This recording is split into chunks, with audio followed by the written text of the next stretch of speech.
If Senator Van Hollen can get down there, if the president can get up here and get to the White House, then I don't understand why we can't get Abrego up out of there. I mean, we know that they admitted that they were wrong. Now they're trying to double back and say, well, he's this terrible person and all this kind of stuff. But here's the reality.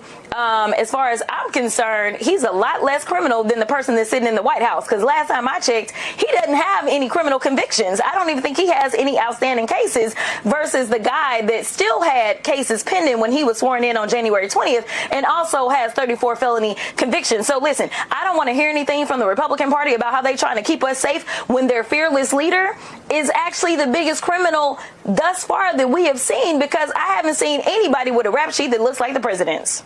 Kilmar Garcia has committed fewer crimes than the man sitting in the White House. That's not just a mic drop. That's a mirror held up to America's justice system. Garcia is a legal U.S. resident. He has no criminal record, no charges, no trial, no evidence. And yet he was deported. Meanwhile, Andrew Tate, Matt Gaetz, Eric Adams, men accused of rape, assault, trafficking, They're still here, free, smiling, protected. Why? Because they support Trump. In Trump's America, justice isn't blind, it's loyal. And the price of loyalty, immunity. Congresswoman Jasmine Crockett asked, if suspicion is enough to deport the innocent, then what happens to those with 34 criminal indictments? Are they deported too, or is that treatment reserved for people with brown skin and no power? While Republicans cry about a two-tiered system, they're the ones benefiting from it. They weaponize the law against enemies and shield it from their allies. That's not justice. That's corruption in broad daylight. The Supreme Court ruled 9-0. Garcia must be released, 9-0.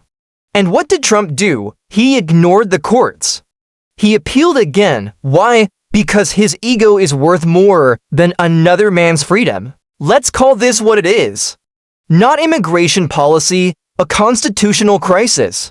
If the executive branch can defy the courts, what's next? What's stopping Trump from doing it again? Or worse, Garcia is not just a person. He is a symbol, a warning.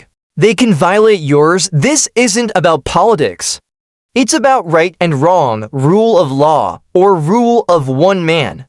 Trump says we are a nation of laws. Well, then prove it. Because if we don't fight back now, we won't get another chance. He's already emboldened by lawyers, by billionaires, by media outlets and tech giants. Who'd rather bow than speak, But we can't afford to bow. Because if justice only exists for the powerful, then it's not justice at all, Optional outro. Subscribe if you believe in real justice, because silence is complicity.